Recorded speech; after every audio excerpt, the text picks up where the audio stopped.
Bismillahirrahmanirrahim. Assalamualaikum warahmatullahi wabarakatuh.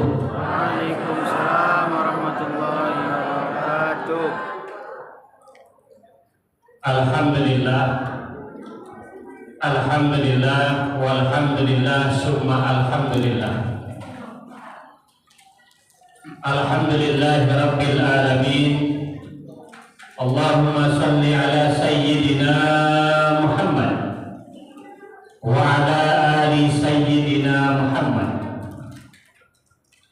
Allahumma lakal hamdu wa ilaikal mustaka wa antal musta'an wa ilaikal ijabah. La hawla wa la quwwata illa billahil aliyyil azim. Wa qala ta'ala fi kitabihil karim, faman ya'mal misqala dzarratin khairan yarah wa man ya'mal misqala dzarratin syarran yarah. Allahumma yassir lana bi ziyaratil Ka'bah wa Madinatil Munawwarah fi kulli amin bi rahmatika ya arhamar rahimin. Allahumma imanan bika wa tasdiqan bi kitabika wa wafa'an bi ahdika wa ittiba'an li sunnati nabiyyika Muhammadin sallallahu alaihi wasallam bi rahmatika ya arhamar rahimin. Al-Mukarraman yang terhormat dan yang sama-sama kita muliakan Bapak Imam Masjid Paripurna Al-Fikrah. Mana dia? Buka masuk. Nampak buka imam. Jadi kalau saya kasih pengajian, imam yang saya sebut dulu orangnya. Ya, imam saya sebut. Kenapa saya bilang begitu? Terkadang kita ini hampir di semua tempat suka memandang sepele dengan posisi imam. Ya, terkadang kita suka menganggap enteng dengan posisi imam. Padahal saya bilang yang namanya posisi imam ini adalah posisi yang tugasnya paling berat. Betul nggak Mas? Saking beratnya tidak semua orang sanggup untuk berdiri tegak menjadi imam. Saya bilang di tanah haram saja, di Mekah, di Madinah, enggak sembarangan orang bisa bertemu dengan imam. Bapak yang sudah pergi umroh, bapak yang sudah pergi haji, ibu, ya, enggak mudah bagi kita untuk bisa bertemu dengan imam di Masjidil Haram. Dan di sana yang namanya imam perlakuannya istimewa, itu baru selesai. Ya. Imam itu perlakuannya istimewa. Saking istimewanya imam, nggak pernah di sana itu yang namanya imam dibiarkan jalan sendiri. Di sana itu imam dikawal ya Pak. Ya, macam mana PJ Wali Kota Pekanbaru dikawal sama Satpol PP, begitu juga imam di sana. Tapi belum ada yang namanya imam di kampung kita itu jalan sana. Kata orang kampung kita, pandai-pandai dikawal imam. Jalan-jalan sogang, telungkup imam di sana posisinya mulia. Jangankan imam yang bilanya begitu juga, yang muadzinnya begitu juga. Makanya saya bilang, saking beratnya posisi imam, tidak semua orang sembarangan bisa tegak untuk menjadi imam. Padahal keberkahan sebuah negeri, keberkahan satu kampung itu sangat bergantung dengan nasib kesejahteraan imam itu sendiri. Artinya apa? Kalau imamnya sudah tenang, insya Allah jamaahnya juga kan. kalau imamnya belum tenang, siapa yang berani masuk ke dalam masjid Al-Iqra' tegak jadi imam? Tahun 2008 waktu saya berangkat haji dulu pertama,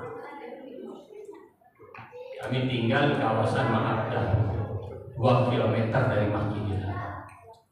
Jadi jamaah haji yang memang jauh lokasinya dengan Masjidil Haram itu kan sholatnya ya Bang Adi ya sholat di masjid yang dekat dengan hotel di mana jamaah haji itu menginap. Jadi begitu waktu masuk sholat zuhur, tiba keluar ada orang tua umurnya sekitar 63 tahun waktu. Dia pegang mic, dia kumandangkan agama. Jadi ketika dia kumandangkan azan, memang suaranya tak sedap itu. Memang tak sedap, macam petir. Tak sedap. Selesai dia azan, kita sholat, bubar. Saya tanya sama ibu kan azan tadi. Saya bilang sama dia, tuh, saya panggil atuk dia, ngapu. Paham dia orang Arab dipanggil dia. Jangan-jangan dia orang Sungai Cibang. Paham dipanggil datuk. Saya bilang berapa datuk digaji sama pemerintah jadi tukang azan dekat masjid? Apa dia bilang? Gajinya nggak besar. Kalau dihitung sebulan mungkin sekitar 25 juta. Langsung batuk.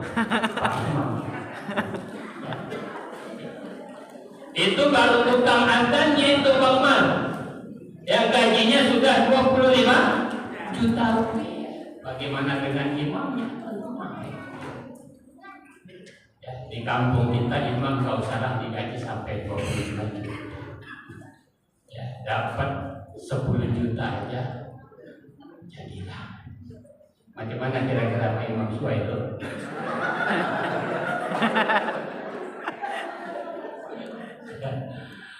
Saya yakin kalau imam gajinya 10 juta, ya banyak ketua RT yang RW langsung mengajukan surat pengunduran diri.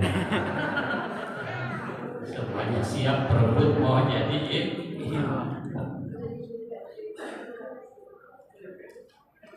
Al-Mukarramun yang terhormat dan yang sangat saya banggakan, Bapak Lurah Kelurahan Sungai Cibang yang diwakili oleh Bapak Ketua LPM Bang Ruslan, yang tadi sudah memberikan sambutan di depan kita. Bagus sambutan. Kalau aparat pemerintah yang memang harus begitu sambutannya, bicaranya soal pemerintah. Pernah dulu saya diundang ceramah, sambutan camat. Kata pembawa acara, yuk kita dengarkan sambutan dari Bapak Camat. Sambutanlah camat. Ketika dia sambutan habis semuanya isi Muharram itu dikupas sama dia. Iya. Itu saya berpikir apa lagi yang pernah sampaikan. Proyek awal sudah diambil sama camat sebenarnya. Jadi begitu saya disuruh ceramah, saya bilang karena isi Muharram sudah disampaikan oleh Pak Camat, saya akan menyampaikan terkait program-program pemerintah di kecamatan kita saja.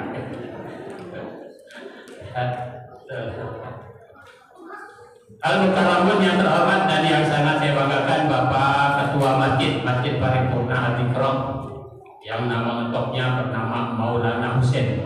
Iya, Maulana lari kemana? Jadi Maulana itu singkatan mau lari kemana? Jadi beliau ini nggak bisa lari kemana-mana Pak. Ya, yang tadi sudah memberikan sambutan di depan kita. Juga Al-Mukarramun yang sangat saya banggakan, Bapak Ketua RW. Ada Ketua RW? RW? Mana? Mana RW? Dulu. Ada datang. Pokoknya RW tahun datang aja. Bapak Ketua RT, OT, mana RT? Ada?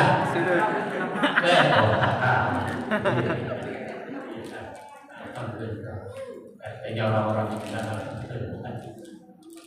juga yang sangat saya banggakan, sahabat saya Ini Bang Umar ini nih, ini dulu tahun 2020 ya Bang ya, zaman-zaman COVID itu ya.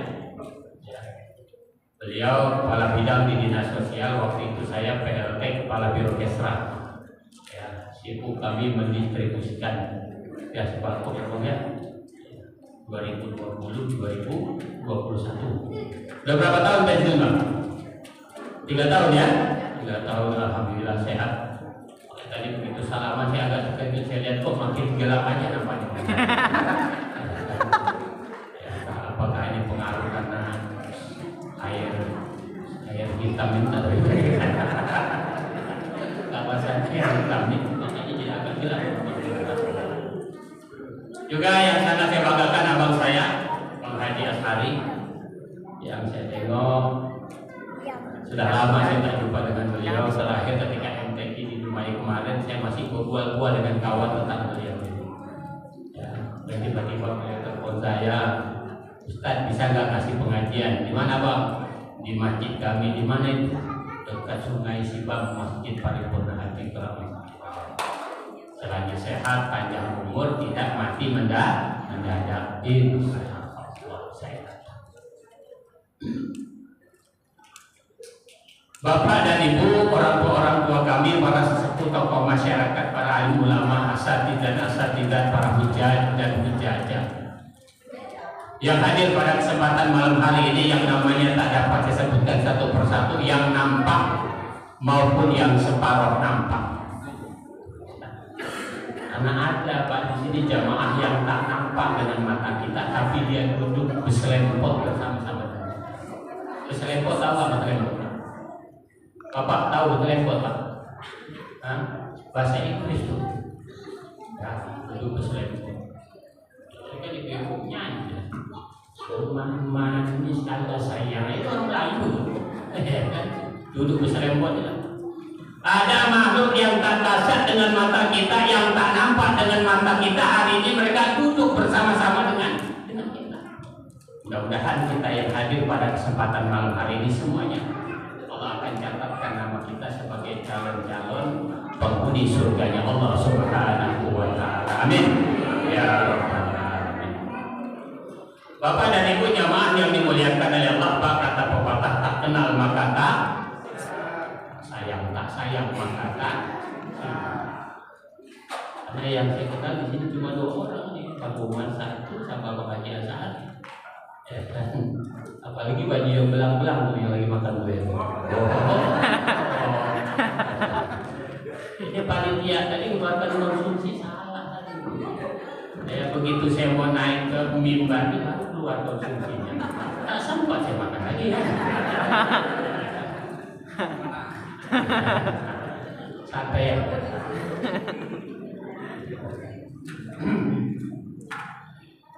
Jadi biarlah kita kenalan dulu manalah saat besok ketemu pula di jalan.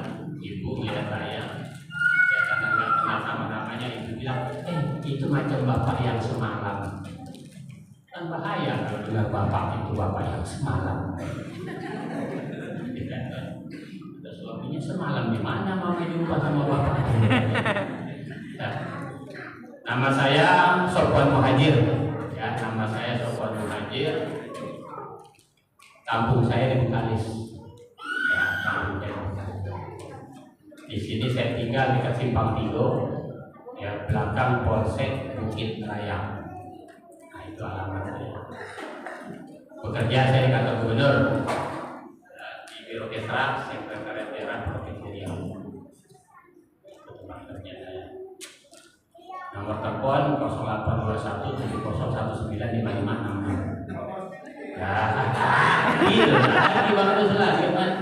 Tapi cukup satu kali aja, jangan diulang 2 kali. Nama sudah, alamat sudah, tempat kerja sudah, nomor handphone juga sudah. Ada yang belum? Hah? Apa? Dan untuk ibu yang nanya. Kalau ibu yang nanya saya jawab, kalau bapak yang nanya kamu tanda dijawab tidak? Ya kan?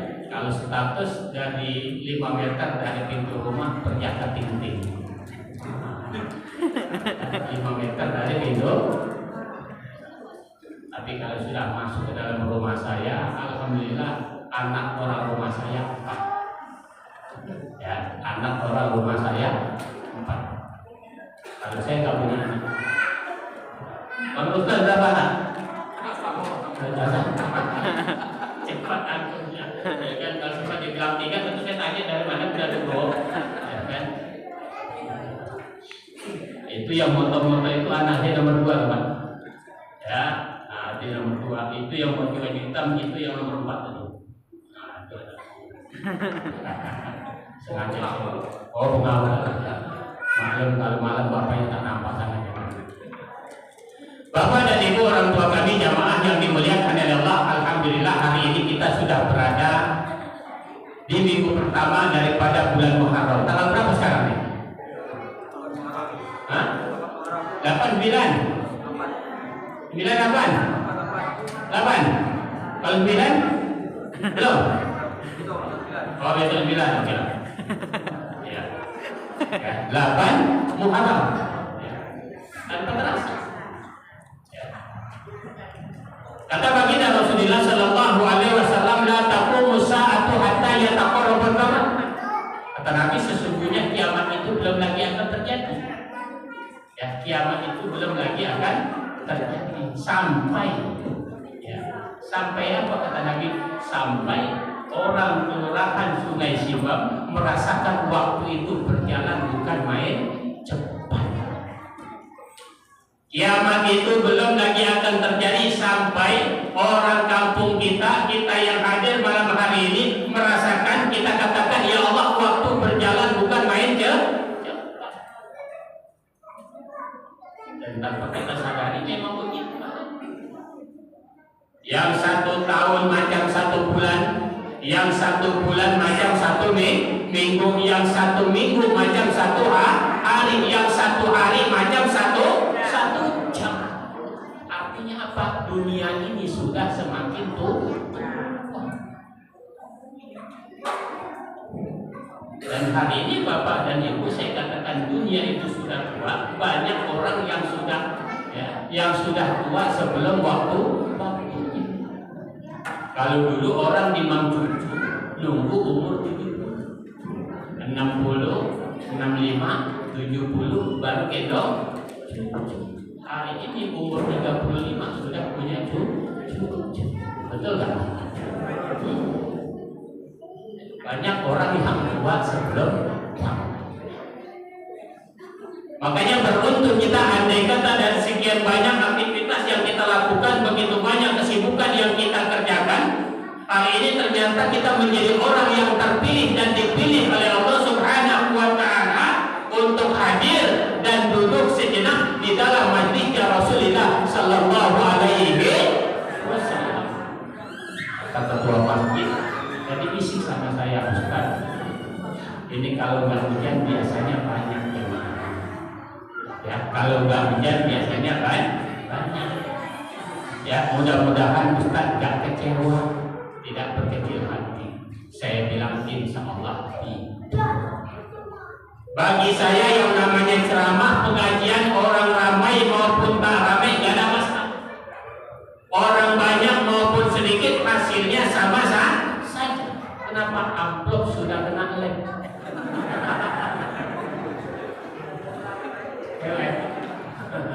Ya, amplop sudah kena.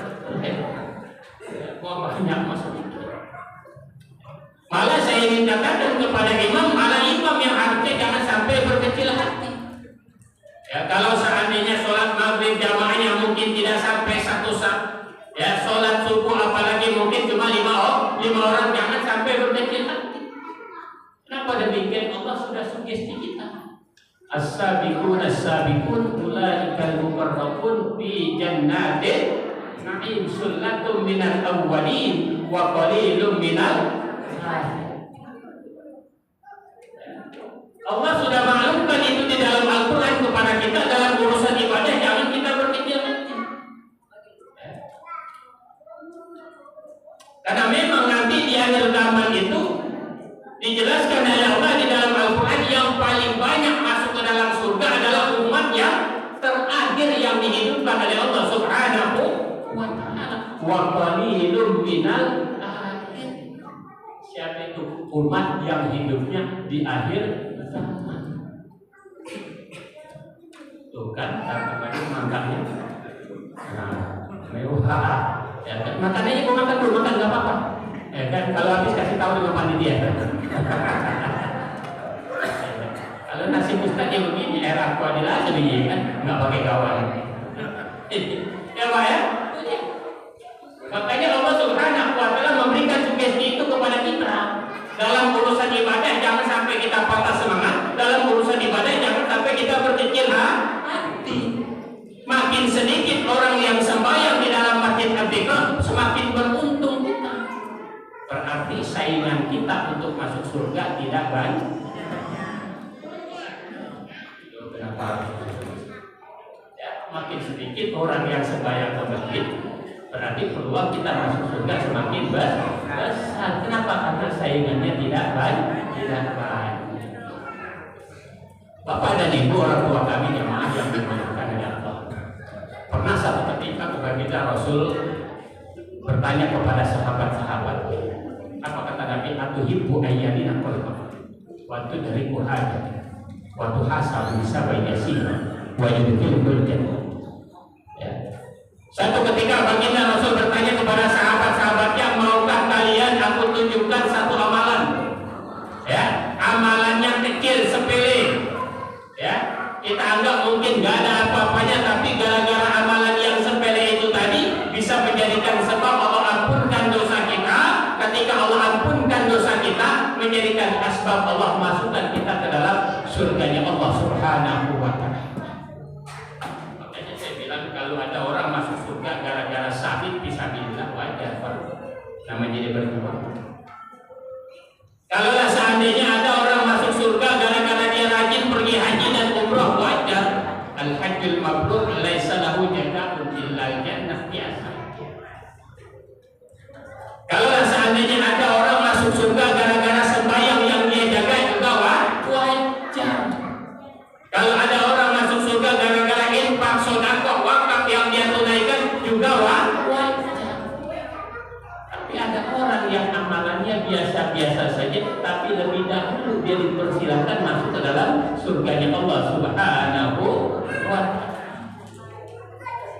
Jadi kata Nabi, ada amalan yang ringan sepele tapi jadi sebab orang bisa masuk ke dalam surganya Allah. Apa itu? Yang pertama kata Nabi, la tahqirunna bil ma'rufi syai'an. Kata baginda Rasulullah sallallahu alaihi wasallam yang pertama itu la tahqirunna bil ma'rufi syai'an. Artinya apa? Jangan pernah engkau menganggap sepele, jangan pernah engkau menganggap remeh terhadap kebaikan yang kau lakukan, sekecil apapun kebaikan yang pernah kau kerjakan. Karena belum ada satupun di antara kita yang mendapatkan jaminan kalau sholat kita sesuai dengan apa yang diharapkan. Ya. Belum ada seorang pun yang mendapatkan jaminan dari kita yang ibadah haji kita mendapatkan jaminan kalau itu sudah benar sesuai dengan keinginan Allah. Belum. Tapi yang jelas kata baginda Rasul, ada orang gara-gara amalannya sepele, yang sepele itu yang mendatangkan keridhaan Allah Subhanahu wa Ta'ala. La tahqirunna bil ma'rufi syai'an. Artinya kita nggak pernah tahu dari apa yang kita lakukan, amalan yang sudah kita kerjakan, kebaikan mana yang sudah kita tunaikan, kita nggak pernah tahu. Segitu banyak yang sudah kita lakukan. Amalan mana yang pada akhirnya menjadikan sebab Allah sayang, ridho dan memasukkan kita ke dalam surganya Allah Subhanahu wa Ta'ala. Hanya dulu ada sebuah kisah. Ya, ada satu kisah ketika ibu-ibu masih kecil-kecil dulu di kampung-kampung kita dengar pengajian. Orang tua kita ngasih nasihat. Ada cerita seorang pelacur masuk surga gara-gara ngasih minum anjing. Berarti di Bengkalis dengan dekat Sungai Nisibaban sama. Ada ceritanya. Ya. Pelacur masuk surga gara-gara ngasih minum anjing. Maksudnya coba bayangkan. Ya. Siapa yang gak kenal dengan pelacur? Ya. Tidak ada seorang pun yang suka dengan pelacur. dianggap sampah masyarakat.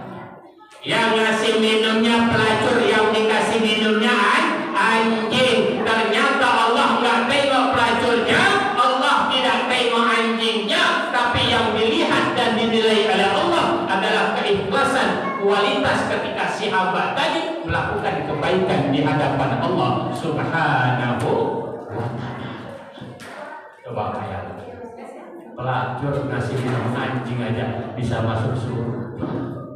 Ngasih minum anjing bisa masuk surga, apalagi ngajak makan ustaz.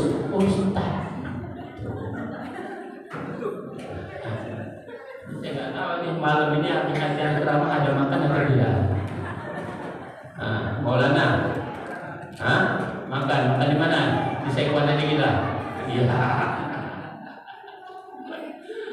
Allahu Akbar. Ini yang sepele-sepele. Ya, terkadang kita kan yang sepele-sepele ini kan kita tinggalkan begitu, kita nggak ingat lagi. Ya.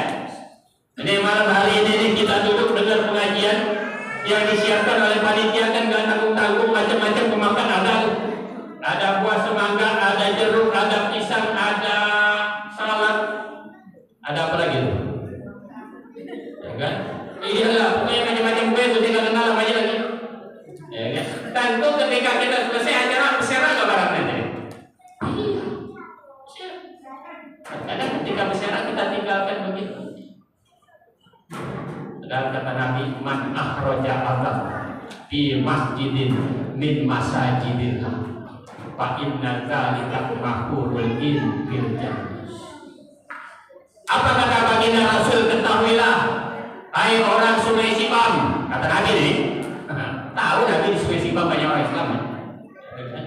Man akhraja adab fi masjidin min masajidillah, siapa orang di antara kalian yang mengeluarkan kotoran yang ada di dalam masjid dari masjid-masjidnya Allah, termasuk masjid Al-Zikrah, yang mengeluarkan kotoran, entah bekas makanan semata, entah pipit, bekas minum air mineral, entah bekas tisu, ya kita ambil, ya kita ambil, kita kutip, kemudian kita lemparkan dia ke tempat sampah.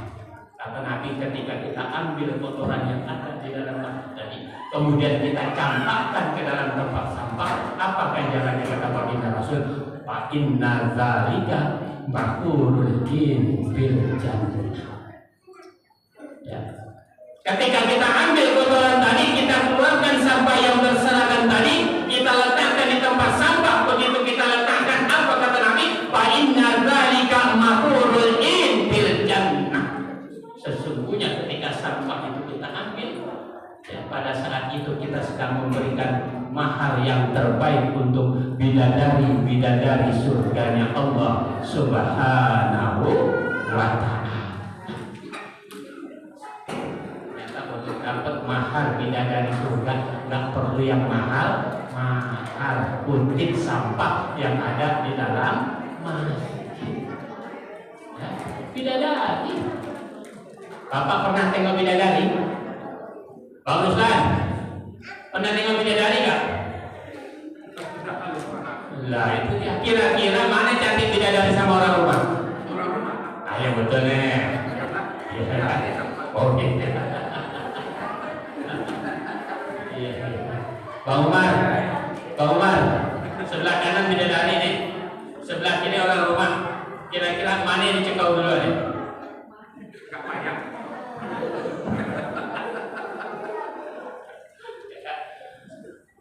Dulu sahabat Rasul ditanya gitu, oleh baginda Rasul, mana yang lebih cantik antara orang rumah dengan bidadari surga? Oh sahabat semuanya itu bidadari surga, Bang Ruslan.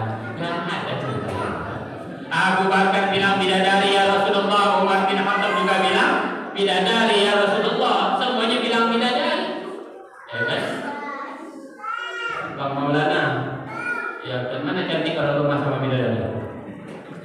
Iya, memang berat juga jawabnya. Kalau sempat salah-salah jawab, hilang jatah malam ya.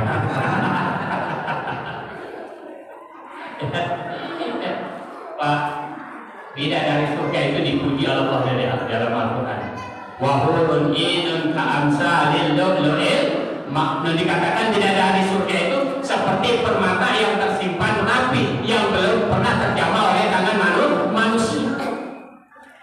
Dalam satu riwayat dikatakan, andai kata telunjuk bidadari surga ini muncul ke alam dunia, semua tanaman yang di alam dunia ini lesot semuanya. Lesot atau lesot? Lesot, tahu? Layu semuanya. Begitu hebatnya bidadari. Dalam hadis yang lain apa kata baginda Rasul? Baginda Rasul menjelaskan nama kita nih bang. Yang bidadari surga itu, lau anna imra'atan min ahli jannati fasaqat ala sab'ati abhurin lakana tilkal abhar ahalli minal asad. Kata Nabi, andai kata wanita penduduk surga, ya wanita penduduk surga, wanita penduduk surga itu siapa? Ya bidadari. Ya, andai kata wanita penduduk surga alias bidadari, ngapain dia? Basokot kata Nabi, dia meludah. Kemana itu bidadari meludah? Ala sab'ati abhurin, kepada 7 sungai yang ada di provinsi Riau ini. Ya, 7 sungai yang ada di provinsi Riau. Sungai apa itu? Nah, siap. Sungai Simbang, maksudnya Sungai Simbang loh. Nah, Sungai Kampar, Sungai Indragiri, Sungai apa lagi loh? Sungai Rotan, Sungai apa lagi? Sungai Sail. Setelah kita ambil Sungai Simbang aja dengan kita nih. Ya. Kata Nabi, andai kata itu bidadari meludah kemana? Ke Sungai Simbang. Diludah itu air Sungai Simbang. Lakana tilkal abhar ahalli minal asad. Ya, lalu ketua LPM ambil gelas, dicedoknya itu air Sungai Simbang, diminum sama Pak Ruslan. Apa yang terjadi? Begitu diminum itu air Sungai Simbang, rasanya lebih manis daripada manisnya madu. Itu kalau bidadari yang meludah. Jangan orang yang tak depan kita yang meludah. Memang pingsan ikan yang ada di situ. Ya Pak ya. Ini kan sepele Pak, kecil, tapi ternyata nilainya bisa di hadapan Allah Subhanahu wa Ta'ala. Lalu apa lagi kata Nabi, amalan kecil sederhana tapi dia bernilai besar di hadapan Allah. Alaikum bimujalasatil ulama wastimai kalamil ulama. Kita disuruh banyak duduk di dalam majlis ilmu. Saya ingin tanya nih, kira-kira sebetulnya pengajian begini ini penting gak sih? Betul gak nih? Penting gak Pak? Penting ya? Berarti sepakat. Ya, kalau memang penting kita luruskan niat kita apapun yang terjadi, bahwasanya kita malam hari ini duduk inilah dia yang dikatakan majlisnya Rasulullah Sallallahu Alaihi Wasallam. Sebab ada pengajian saja hari ini pergaulan anak kita di Pekanbaru semakin apatah lagi sudah tidak ada pengajian.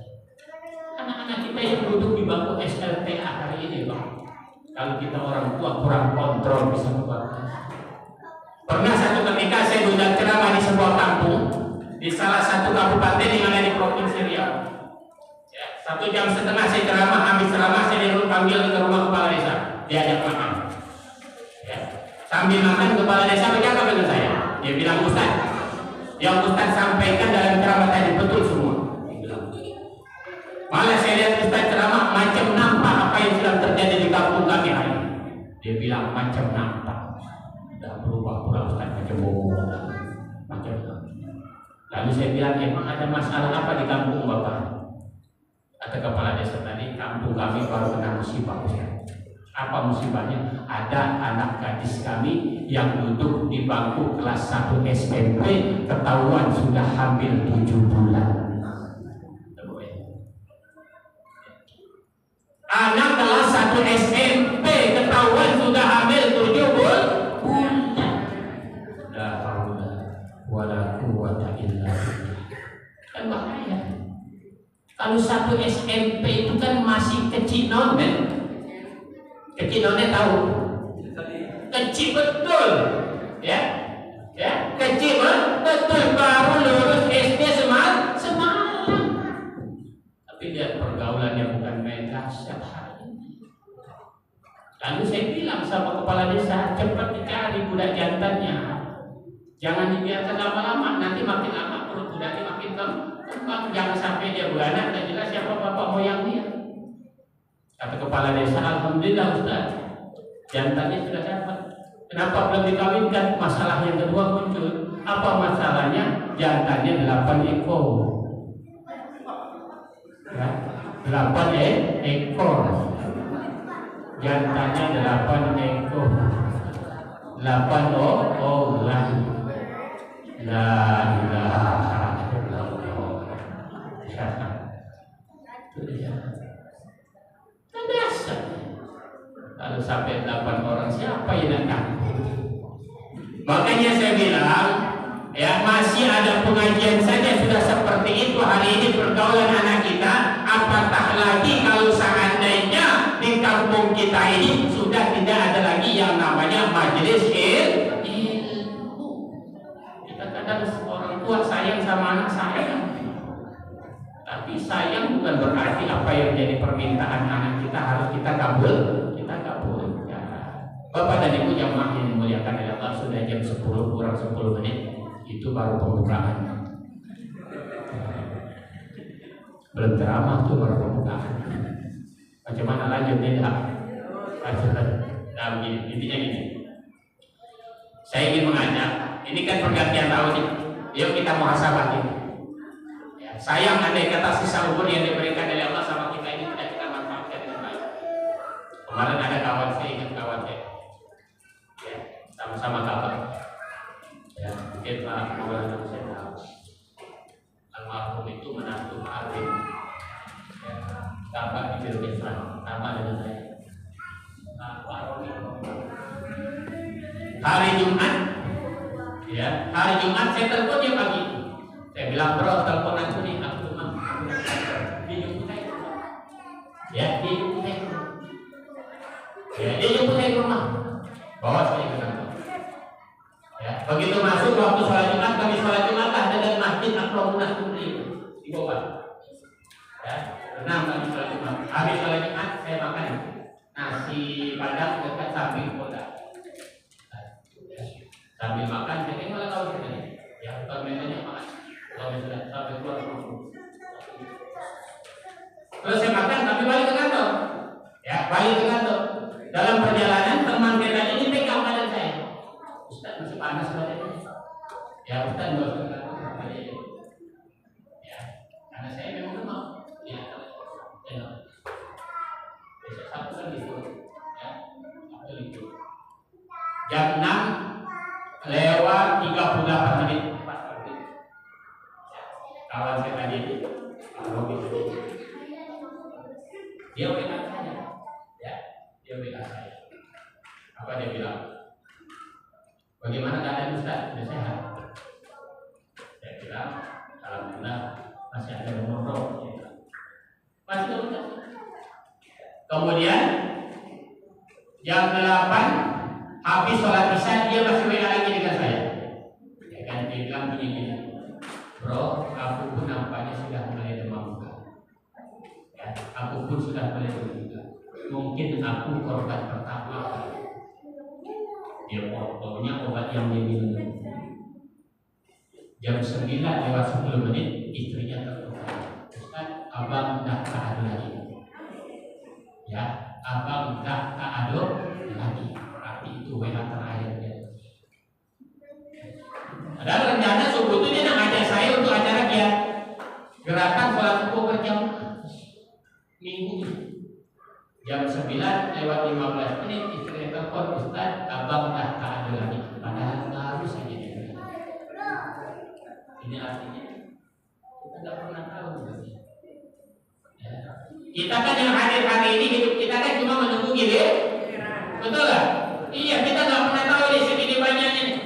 Ya, inna a'mala ummati baina sittin wa sab'in. Kata Nabi, sesungguhnya jatah umur umatku ini orang Sungai Sibam tinggal di alam dunia umurnya tak lebih antara 60 dan 70. Ya, tapi meninggal umur berapa?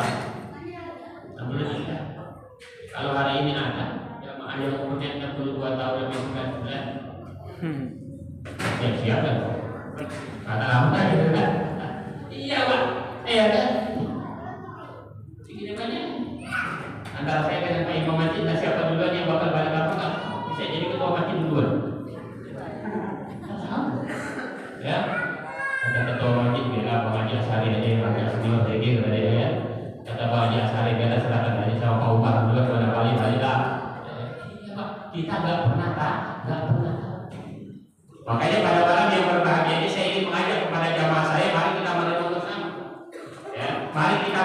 merasakan sisa umur yang diberikan oleh Allah Subhanahu wa taala.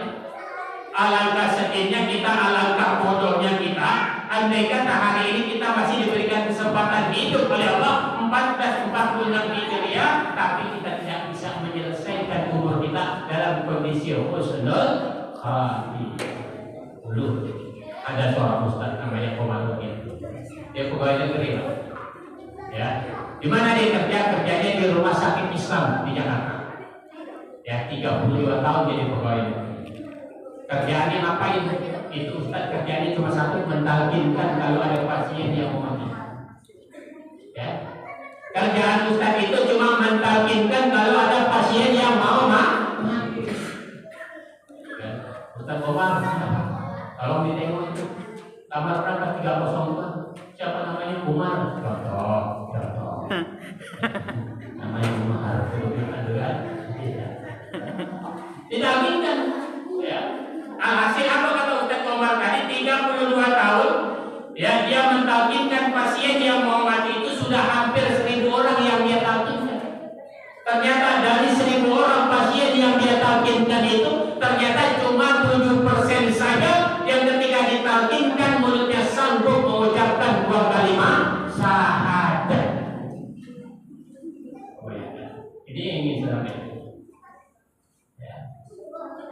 1000 orang yang dia talkinkan ternyata cuma 7% saja yang ketika ditalkinkan mulutnya bisa mengucapkan 2 kalimat syahadat.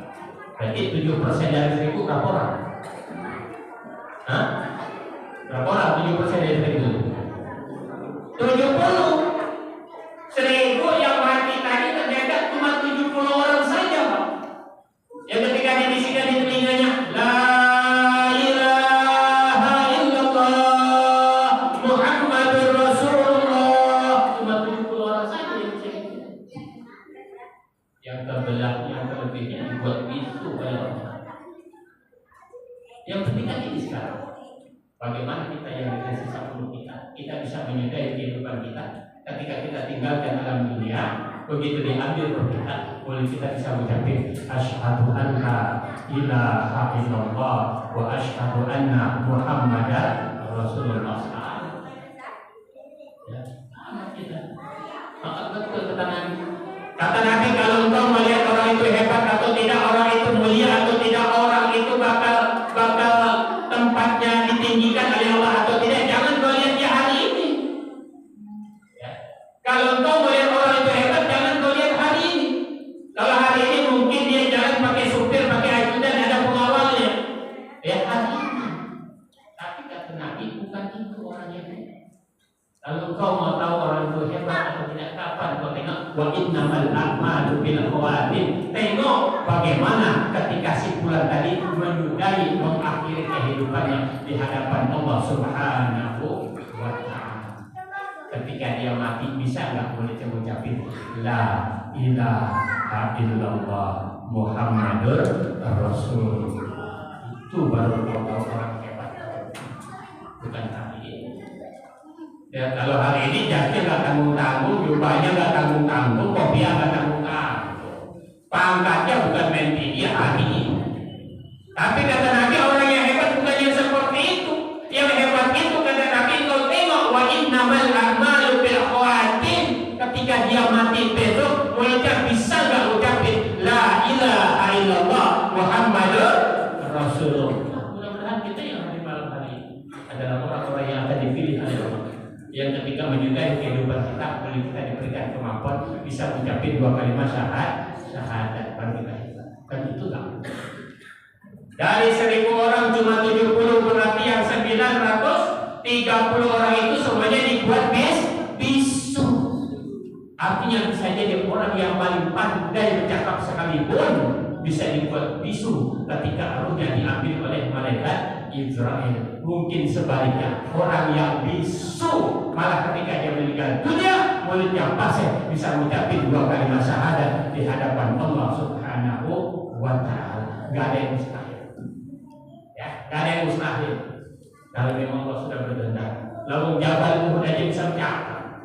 Batang korma saja bisa mengadu ke hadapan Allah. Batu kerikil aja bertasbih di hadapan Allah. Apalagi orang yang bisa.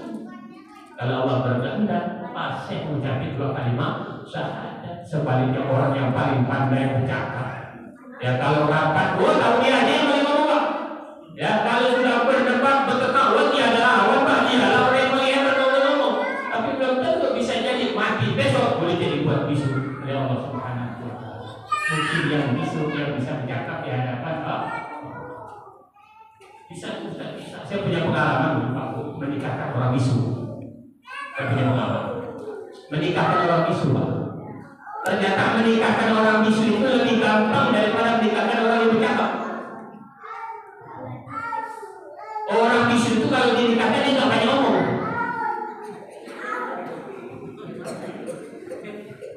Ya, betul. Ya. Orang bisu itu kalau dinikahkan itu nggak banyak ngomong, dia diam. Iya, ada di bisu. Ya. Saya pegang tangannya, saya panggil namanya Fulan bin Fulan. Biasanya orang bisu kan bukan, ya kan? Tapi usaha dikatakan terang ini, ya kan? Ini apa ya? Fulan bin Fulan, anta tuka wa tawastuka bima amara Allah bihi min imsakin bima'rufin aw tasrihin bi ihsan. Aku nikahkan engkau dengan Fulan binti Fulan yang walinya aku hakim syar'i dengan mas kawinnya sebentuk cincin mas tunai.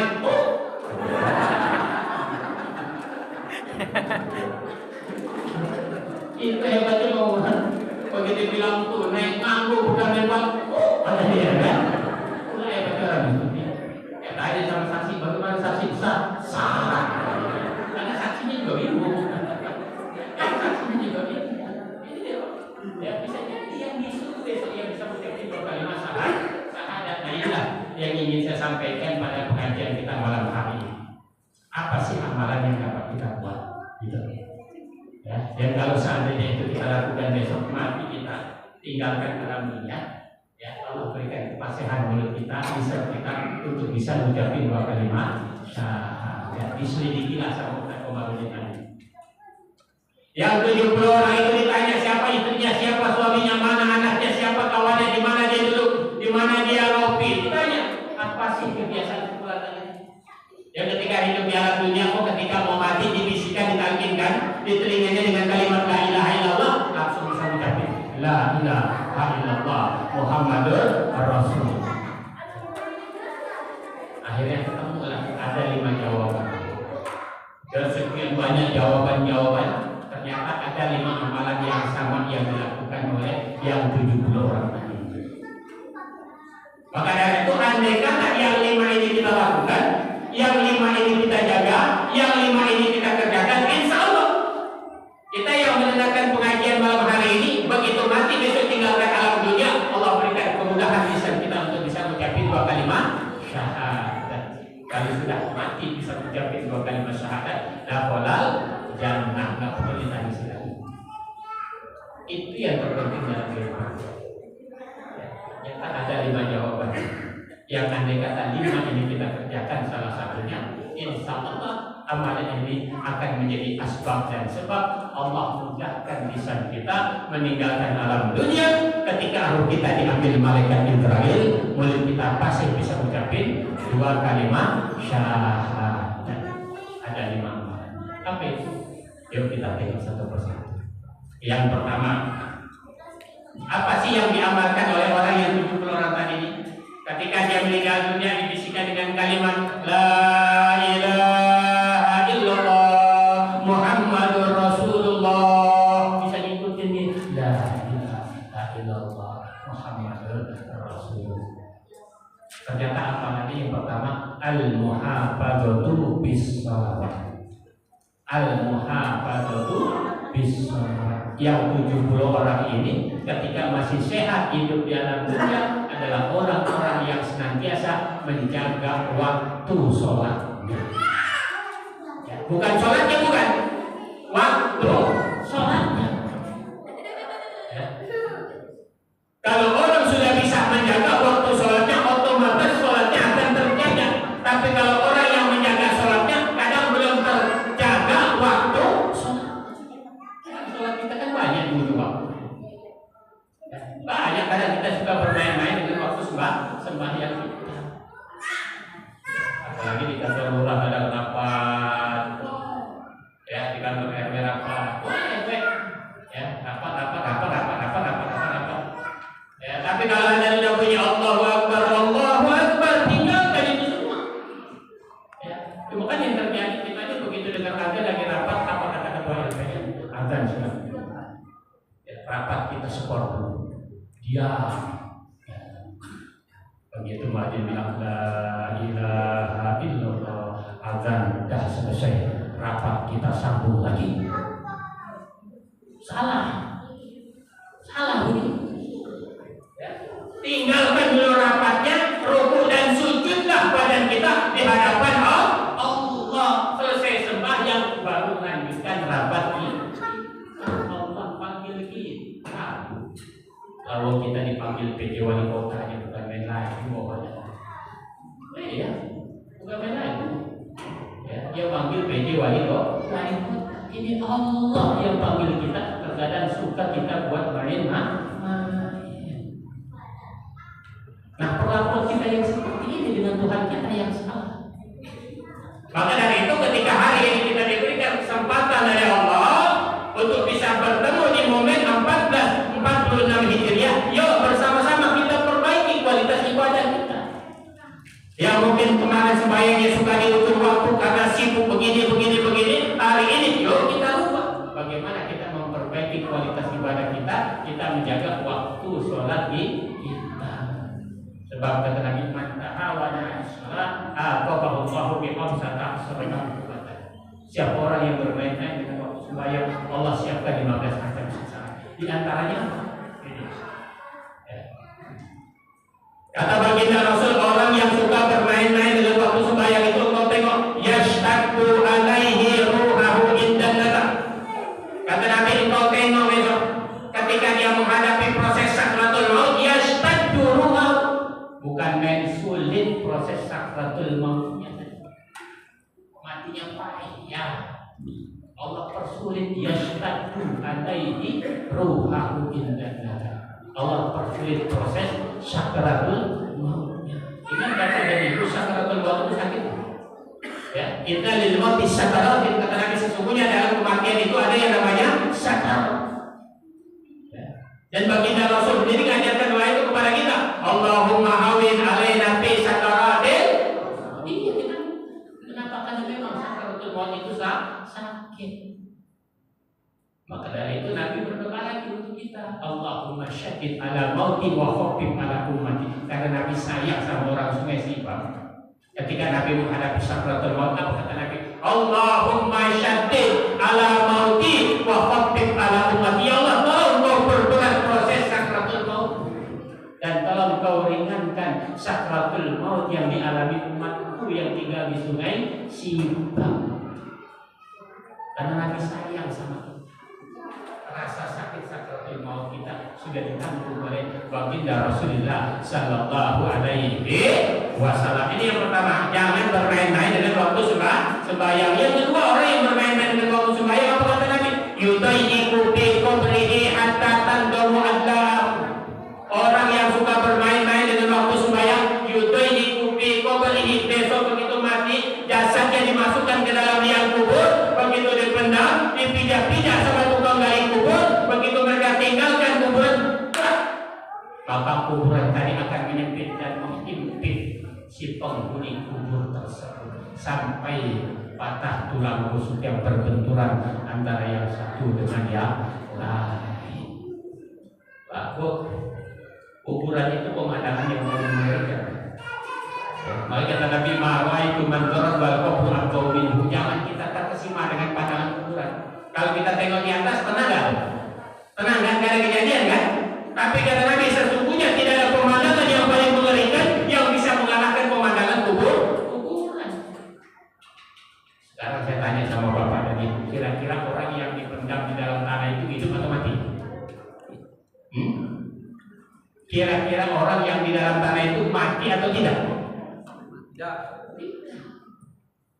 Ya, mati itu cuma proses perpindahan tempat. Sesungguhnya di dalam kuburan itu alam yang berbeda, ada kehidupan lain yang pasti akan dialami oleh kita nanti. Dan yakinlah tinggal kita di dalam kubur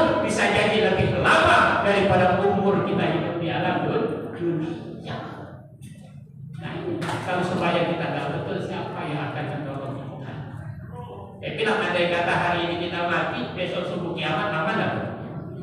Ya. Indonesia ini merdeka udah berapa puluh tahun? 70 berapa? 79. Berarti kan sudah banyak datuk nenek moyang kita yang meninggal tahun 20, ya tahun 40, tahun 45. Ternyata mereka meninggal antara umur dia dengan dia tinggal di alam dunia, dengan tinggal di dalam kubur masih lebih lama dia tinggal di dalam kubur. Siapa yang akan nolong kita besok? Memang ketika ibu mati suami ibu nangis.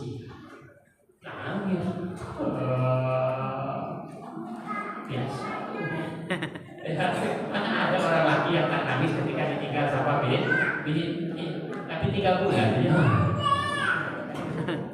Iya, malam pertama nangis, malam ketiga nangis, malam 7 hari nangis, malam 40 hari nangis terus. Tapi orang-orang yang datang bikin tahlilan bilang beruntung kakak punya suami memang sangat sama. Apa buktinya kita nangis? Sudah 1 tahun begitu masuk ke dalam rumah ditengok sama anaknya. Laki ibu buka lemari nampaklah baju ibu nangis. Kata anaknya nanya apa pak? Kok bapak masih nangis?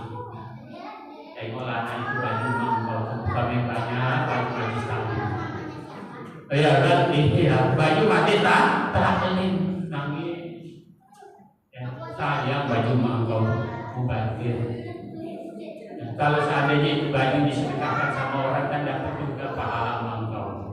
Kata lagi, yang anak menantu bilang betul juga coba. Ya, suruh sedekahkan padahal itu hak kalian suami ibu. Dia nak keluarkan baju lama, nak masukkan baju baru. Nak keluarkan baju lama, nak masukkan baju baru. Bapak dan Ibu orang tua kami jamaah yang dimuliakan oleh Allah Subhanahu wa taala. Sudah jam 10 lewat 15 menit besok kita berkantor. Ya, saya ini sebetulnya lagi pengen lama. Tapi saya tengok saya lihat banyak ibu-ibu yang udah mulai duduknya nggak fokus lagi. Goyang sih. Ya kan, nggak ada yang salah kan udah alam semua. Jadi pesan saya yang terpenting mari kita jaga waktu sembahyang kita la tulhikum amwalukum wala auladukum an dzikrillah. Ibu yang punya anak jangan karena sayang sama anak menyebabkan kita lalai untuk menjawab panggilan Allah Subhanahu wa taala. Dari 5 baru 1 yang saya kasih. Berarti masih kurang berapa? Yang 4 insyaallah kita sambung pada ceramah menyambut tahun baru Islam 1 tahun yang akan datang. Nah ini sajalah yang dapat saya sampaikan. Ya, mari kita jaga sembahyang kita baik-baik, kita jaga dengan menjaga waktu sembahyang kita. Mudah-mudahan Allah akan memberikan kemudahan kepada kita ketika kita meregang nyawa besok. Roh kita diambil oleh malaikat Israel, mulut kita diberikan kepasrahan untuk bisa mengucapkan 2 kalimat syahadat di hadapan Allah Subhanahu wa taala. Mari kita tutup hadis kita dengan bacaan surah Al-Fatihah. Yang pertama kita niatkan untuk arwah mak dan bapak kita, nenek datuk kita, keluarga kita yang sudah meninggal dunia. Mudah-mudahan dengan wasilah dan asbab bacaan Fatihah yang kita bacakan, Allah ampunkan segala dosanya, Allah jadikan kuburnya Allah min riyadil jannah. Amin. Keluarga kita, saudara kita, jamaah kita yang hari ini sakit kemarin tak bisa bangkit, pengen datang di dalam pengajian karena sakit tak bisa bangkit, kita doakan. Mudah-mudahan dengan mukjizat surah Al-Fatihah Allah akan sembuhkan semua jenis penyakit yang sedang diderita oleh saudara-saudara kita. Al-Fatihah tabil qabul wa tamami kulli sulin wa mamul zahiran wa batinan fid dini wa dunya wal akhirah wa la hadihniyah wa li kulli niyatin salihah wa ila hadratin Nabi Muhammad sallallahu alaihi wasallam kiramil Fatihah. Bismillahirrahmanirrahim. Alhamdulillahirabbil alamin. Arrahmanir rahim maliki yaumiddin. Iyyaka na'budu wa iyyaka nasta'in. Ihdinas siratal mustaqim. Siratal ladzina an'amta 'alaihim ghairil maghdubi 'alaihim waladdallin. Amin. A'udzu billahi minasyaitonir rajim. Bismillahirrahmanirrahim. Alhamdulillahirabbil alamin. Allahumma shalli ala sayyidina Muhammad wa ala ali sayyidina Muhammad. Allahumma ighfir li ummati sayyidina Muhammad. Allahumma arham li ummati sayyidina Muhammad. Allahumma astur li ummati sayyidina Muhammad. Allahumma astur li ummati sayyidina Muhammad. Allahumma afi li ummati sayyidina Muhammad.